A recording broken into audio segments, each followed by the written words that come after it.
Assalamualaikum warahmatullahi wabarakatuh. Baiklah, kami kelompok 9 akan menjelaskan tentang jalan menuju wirausaha sukses, yang dimana pertama akan dijelaskan oleh saya sendiri, Fahri Putra Nirwana.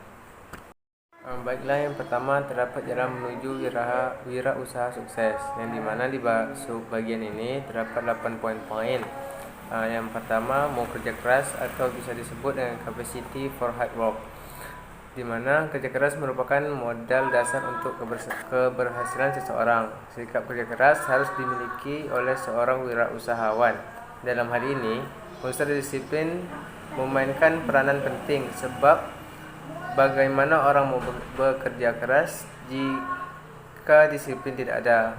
Dia harus mengatur waktu sesuai dengan irama kehidupan.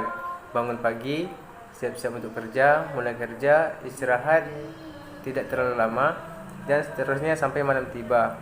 Ada satu lagi elemen penting dalam keberhasilan kerja keras, yaitu berserah diri kepada Allah Subhanahu wa taala dengan selalu berdoa kepadanya.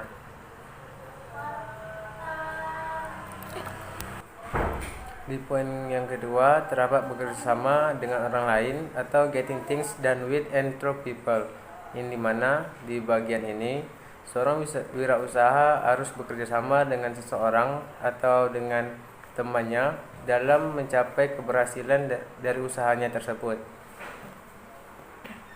Di poin yang ketiga terdapat penampilan yang baik atau good appearance, yang dimana di bagian ini bukan berarti penampilan body muka yang elok atau paras cantik, akan tetapi di bagian ini lebih ditekankan kepada penampilan perilaku jujur dan disiplin. Nah, di bagian yang keempat terdapat yakin atau self confidence, yang dimana di bagian ini kita harus mempunyai keyakinan diri bahwa kita akan selalu sukses melakukan suatu usaha. Jangan ragu dan jangan bimbang. Niatlah bekerja dengan baik, kemudian berserah diri dan bertawakal kepada Allah Subhanahu wa taala. Selanjutnya, yang kelima terdapat pandai membuat keputusan atau making sound decision, yang dimana di bagian ini jika kita dihadapkan pada alternatif harus memilih, maka buatlah pertimbangan yang matang. Kumpulkan berbagai informasi, boleh meminta pendapat lain. Setelah itu ambil keputusan tersebut dan jangan ragu-ragu. Yang keenam terdapat mau menambah ilmu pengetahuan atau college education, yang mana bagian ini pendidikan bukan berarti harus masuk perguruan tinggi, melainkan pendidikan dalam bentuk kursus-kursus, penataran di kantor, membaca buku atau sebagainya. Pendidikan kolej dalam bentuk diploma akan sangat membantu seorang wirausaha dalam menemukan dan pengembangan jiwa serta operasional wirausaha. Akan tetapi, hal yang penting di sini ialah tambahan ilmu pengetahuan. Selanjutnya di bagian ketujuh terdapat ambisi untuk maju atau ambition drive, yang mana seorang wirausaha harus mempunyai semangat tinggi, mau berjuang untuk maju. Orang-orang yang gigih dalam menghadapi pekerjaan dan tantangan biasanya banyak berhasil dalam kehidupan. Apapun jenis pekerjaan yang dilakukan, profesi apapun yang dihadapi, kita harus mampu melihat ke depan dan berjuang untuk menggapai apa yang kita idam-idamkan. Dan di bagian terakhir yang ke-8 terdapat pandai berkomunikasi atau ability to communicate, yang dimana bagian ini pandai berkomunikasi berarti pandai mengorganisasi buah pikiran ke dalam bentuk ucapan-ucapan yang jelas, menggunakan tutur kata yang enak didengar maupun menarik perhatian orang lain. Komunikasi baik diikuti dengan perilaku jujur, konsisten dalam pembicaraan akan sangat membantu seseorang dalam mengembangkan karir masa depannya. Akhirnya, dengan keterampilan berkomunikasi yang baik itu, seseorang dapat mencapai puncak karir, meraih kursi yang empuk, dan menjadi idaman bagi setiap orang. Baiklah, pada slide selanjutnya terdapat menurut M. Scarborough dan Thomas Wezimer pada tahun 1903 mengembangkan 8 karakteristik wirausahaan sebagai berikut. Yang pertama terdapat desire of responsibility, yang dimana di sini memiliki rasa tanggung jawab atas usaha-usaha yang dilakukannya. Yang kedua, preference for moderate risks, atau lebih memilih risiko moderat, artinya selalu menghindari risiko baik yang terlalu rendah maupun yang terlalu tinggi. Yang ketiga, confidence their ability to success, yang dimana artinya memiliki kepercayaan diri untuk memperoleh kesuksesan. Dan yang keempat, desire for immediate feedback, yang dimana selalu menghendaki umpan balik dengan segera. Yang kelima, high level of energy, yaitu memiliki semangat dan kerja keras untuk mewujudkan keinginannya demi masa depan yang lebih baik. Yang keenam, future orientation, yaitu berorientasi serta memiliki perspektif dan wawasan jauh ke depan. Yang ketujuh, skill at organizing, yaitu memiliki keterampilan dalam mengorganisasikan sumber daya untuk menciptakan nilai tambah. Nah, dan yang terakhir, value of achievement over money, yang dimana di bagian ini lebih menghargai prestasi daripada uang dan mempunyai tantangan. Nah, pada slide selanjutnya terdapat nilai-nilai hakiki kewirausahaan, yang dimana nilai-nilai terdapat komitmen, resiko moderat, melihat peluang, objektivitas, umpan balik, optimisme, uang, dan manajemen proaktif. Yang dimana dari pengertian tersebut, komitmen yaitu berarti menyelesaikan tugas hingga selesai. Yang kedua, resiko moderat, tidak melakukan spekulasi melainkan berdasarkan perhitungan yang matang. Yang ketiga, melihat peluang, yaitu memanfaatkan peluang yang ada dengan sebaik mungkin. Yang keempat, objektivitas. Nah, di bagian ini melakukan pengamatan secara nyata untuk memperoleh kejelasan. Yang selanjutnya, umpan balik, yaitu menganalisis data kinerja waktu untuk memandu kegiatan. Selanjutnya terdapat optimisme, yaitu menunjukkan kepercayaan diri yang besar walaupun berada di dalam situasi yang berat. Yang selanjutnya terdapat uang, yaitu melihat uang sebagai sumber daya bukan tujuan akhir. Dan yang terakhir terdapat manajemen proaktif, yaitu mengelola berdasarkan perencanaan masa depan. Pada slide selanjutnya terdapat ciri-ciri karakteristik seorang usaha, yang dimana menurut Bijrev terdapat dengan 10D. Yang pertama, dream atau impian. Nah, di bagian ini seorang usaha harus mempunyai visi keinginan terhadap masa depan pribadi dan bisnisnya, serta mempunyai kemampuan untuk mewujudkan impiannya. Yang kedua, decisiveness atau keputusan. Di bagian ini seorang wirausaha adalah orang yang tidak bekerja lambat. Mereka membuat keputusan secara cepat dan penuh perhitungan. Kecepatan dan ketepatan mengambil keputusan adalah faktor kunci dalam kesuksesan bisnisnya. Yang ketiga, terdapat doers atau pelaku. Di bagian ini, seorang wirausaha dalam membuat keputusan akan langsung menindaklanjuti. Mereka melaksanakan kegiatannya secepat mungkin. Seorang wirausaha tidak mau menunda-nunda kesempatan yang baik dalam bisnisnya. Nah, yang keempat, terdapat determination atau penuh perhatian. Di bagian ini, seorang wirausaha melaksanakan kegiatannya dengan penuh perhatian, rasa tanggung jawabnya yang tinggi, dan tidak mau menyerah walaupun dihadapkan pada tantangan dan rintangan yang tidak mungkin diatasi. Yang kelima, dedication atau pengabdian. Seorang wirausaha dedikasi bisnisnya sangat tinggi, kadang-kadang mengorbankan kepentingan keluarga untuk sementara. Wirausaha di dalam melaksanakan pekerjaannya tidak mengenal lelah. Semua perhatian dan kegiatan dipusatkan semata-mata untuk kegiatan bisnisnya. Selanjutnya, yang keenam, terdapat devotion atau mencurahkan. Di bagian ini, seorang wirausaha mencintai pekerjaan bisnisnya dan produk yang dihasilkannya. Hal inilah yang mendorong keberhasilan yang sangat efektif untuk menjual produknya. Nah, yang ketujuh, detail atau terinci.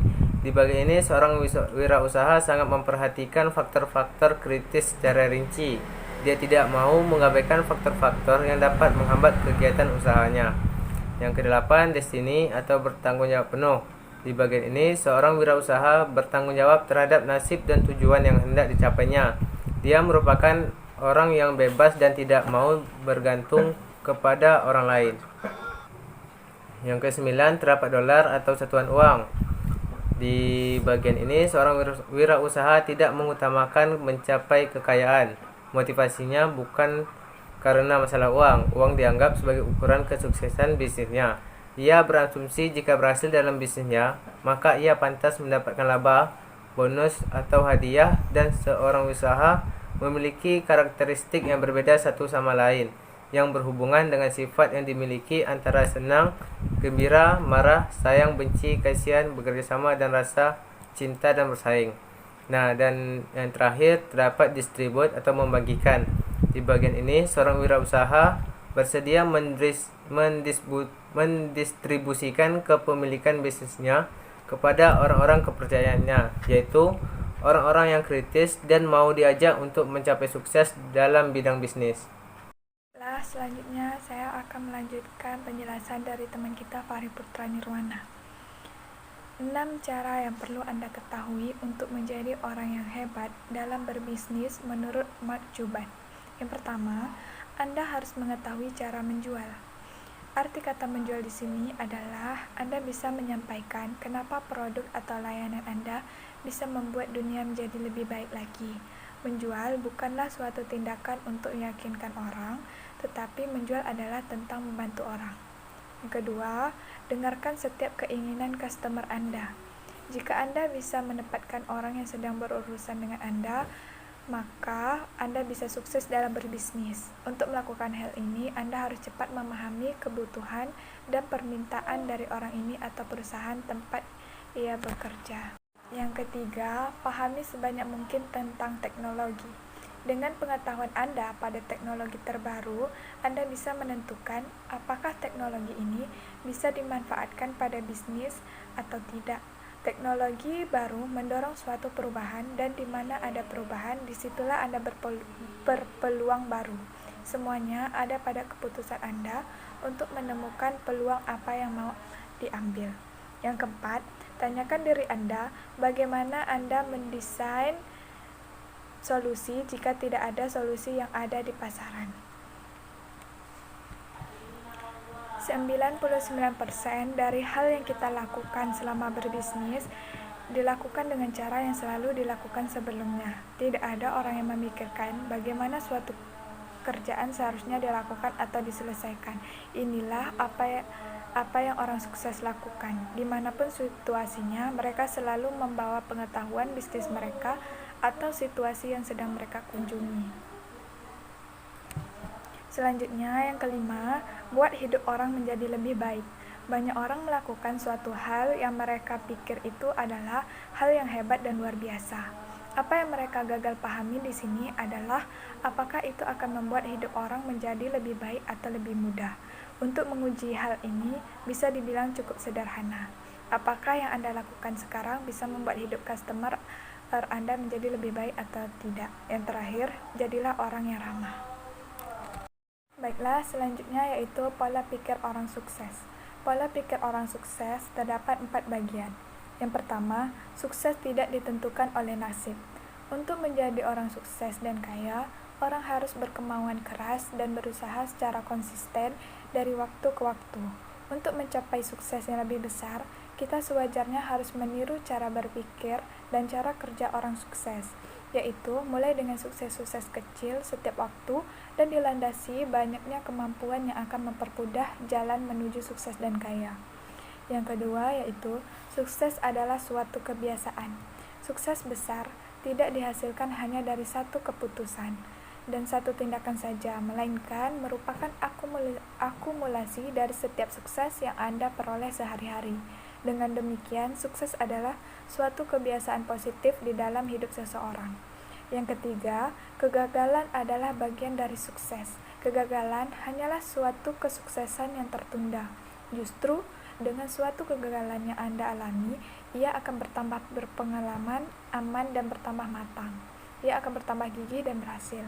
Yang terakhir, pola pikir orang sukses yaitu orang sukses selalu berorientasi kepada solusi. Orang sukses meyakini bahwa di balik suatu masalah yang datang pasti akan ada peluang dan solusinya. Pola pikir seperti inilah yang membuat tahan uji dan tak mudah menyerah. Faktor kegagalan dalam wirausaha. Faktor kegagalan diprediksi ada 9. Yang pertama, tidak kompeten dalam manajerial.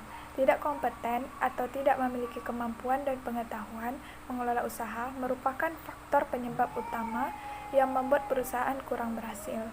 Yang kedua, kurang berpengalaman baik dalam kemampuan mengordinasikan keterampilan mengelola sumber daya manusia maupun kemampuan mengintegrasikan operasi perusahaan.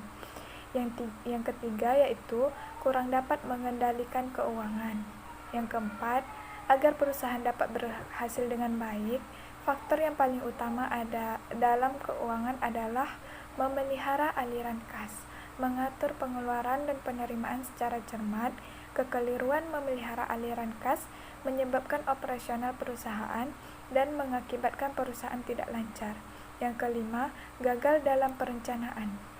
Perencanaan merupakan titik awal dari suatu kegiatan.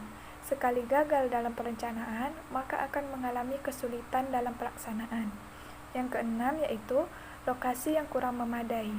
Lokasi usaha yang strategis merupakan faktor yang menentukan keberhasilan usaha. Yang ketujuh, kurangnya pengawasan peralatan. Pengawasan erat hubungan dengan efisiensi dan efektivitas. Kurang pengawasan mengakibatkan penggunaan alat tidak efisien dan tidak efektif. Yang kedelapan, sikap yang kurang sungguh-sungguh dalam berusaha. Sikap yang setengah-setengah terhadap usaha akan mengakibatkan usaha yang dilakukan menjadi labil dan gagal. Yang kesembilan atau yang terakhir, ketidakmampuan dalam melaksanakan atau peralihan transaksi kewirausahaan. Wirausaha yang kurang siap menghadapi dan melakukan perubahan tidak akan menjadi wirausaha yang berhasil. Keberhasilan dalam berwirausaha hanya bisa diperoleh apabila berani mengadakan perubahan dan mampu membuat peralihan setiap waktu. Sekian hasil dari presentasi kami.